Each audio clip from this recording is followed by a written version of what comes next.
यौवन सुरक्षा शरीर माध्यम खलु धर्म साधनम। धर्म का साधन शरीर है, शरीर से ही सारी साधनाएं संपन्न होती हैं।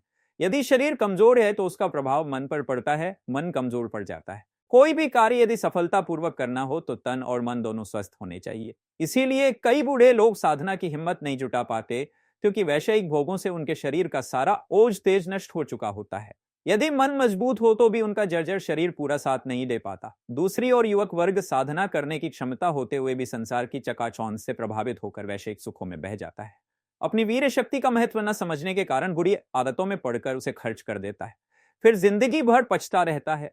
मेरे पास कई ऐसे युवक आते हैं जो भीतर ही भीतर परेशान रहते हैं, किसी को वे अपना दुख दर्द सुना नहीं पाते, क्योंकि बुरी आदतों में पड़कर उन्होंने अपनी वीर शक्ति को खो दिया है। अब मन और शरीर कमजोर हो गए, संसार उनके लिए दुखालय हो गया, ईश्वर प्राप्ति उनके लिए असंभव हो गई।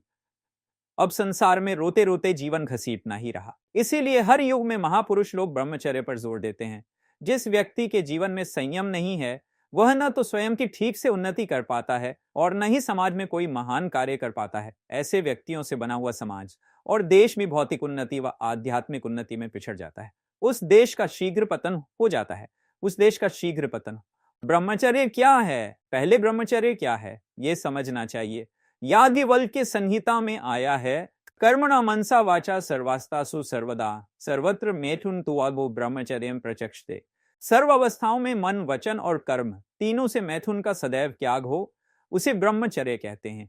भगवान वेदव्यास जी ने कहा है, ब्रह्मचर्यन गुप्तेन्द्र उपस्थ संयमा। विषय इंद्रियों द्वारा प्राप्त होने वाले सुख का संयम पूर्वक त्याग करना ब्रह्मचर्य है। भगवान शंकर कहते हैं, सिद्धि बिंदु महादेवी के न सिद्धति भूतले। हे पार्वती, बिंदु अर्थात वीर्यक्षण सिद्ध होने के बाद कौन सी सिद्धि है जो साधक को प्राप्त नहीं हो सकती। साधना द्वारा जो साधक अपने वीर्य को ऊर्ध्वगामी बनाकर योग मार्ग में आगे बढ़ते हैं, वे कई प्रकार की सिद्धियों के मालिक बन जाते हैं। ऊर्ध्वरेता योगी पुरुष के चरणों में समस्त सिद्धियां दासी बनकर रहती हैं। ऐसा ऊर्ध्वरेता पुरुष परमानंद को जल्दी पा सकता है, अर्थात आत्म साक्षात्कार जल्दी कर सकता है। देवताओं को देवत्व भी इसी ब्रह्मचर्य के द्वारा प्राप्त हुआ है। ब्रह्मचर्येण तपसा देवा मृत्युमुपादनत। इंद्रोह ब्रह्मचर्येण देवेभ्य स्वराभृत। ब्रह्मचर्य रूपी तप से देवों ने मृत्यु को जीत लिया है। देवराज इंद्र ने भी ब्रह्मचर्य के प्रताप से ही देवताओं से अधिक सुख व उच्च पद को प्राप्त किया है। ब्रह्मचर्य बड़ा गुण है, वह ऐसा गुण है जिससे मनुष्य को नित्य मदद मिलती है और जीवन के सब प्रकार के खतरों में सहायता मिलती है।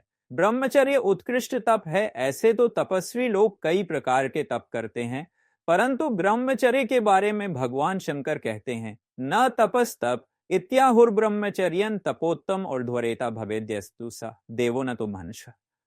ब्रह्मचर्य ही उत्कृष्ट तप है, इससे बढ़कर तपश्चर्या तीनों लोकों में दूसरी नहीं हो सकती। ऊर्ध्वरेता पुरुष इस लोक में मनुष्य रूप में प्रत्यक्ष देवता ही है। जैन शास्त्रों में भी इसे उत्कृष्ट तप बताया गया है। तवेसु व उत्तम ब्रह्मचर्यम। ब्रह्मचर्य सब तपों में उत्तम तप है।